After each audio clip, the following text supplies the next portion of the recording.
how to fix OneDrive can't move the documents folder because there's a folder in the same location. So in this video, I'll be going over how to resolve this path conflict from start to finish. We'll be covering how to identify the duplicate directory, safely rename the conflicting folder, and reset your default system location properties. Also, if you want to keep your Windows 11 system completely optimized, go ahead and hit that subscribe button down below. Let's jump in.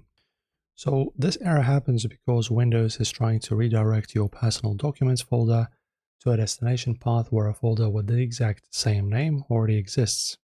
So to clear this block, we need to get the old folder out of the way. So open up your File Explorer. Then guys, go ahead and just open up your main storage drive, which is usually your C drive. Then guys, navigate to Users, choose your username, and then open up your OneDrive right over here. So look through this directory for the folder causing the issue.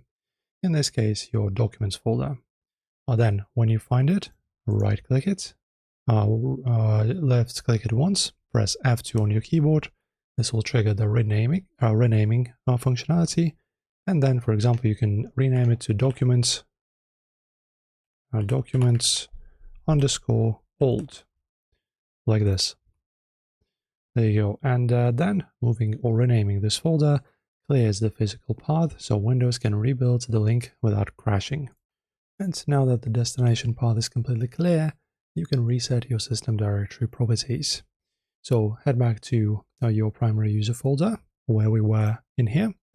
Then guys, you can just right click on the OneDrive folder right here in the list that also has a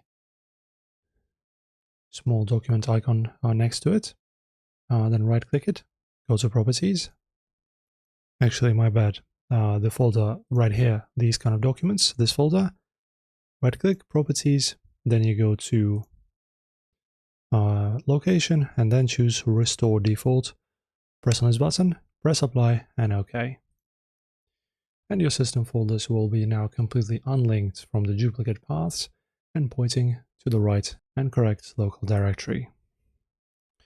That's it, thank you for watching. Drop a comment if you run into any registry permission blocks, and I'll see you in the next build.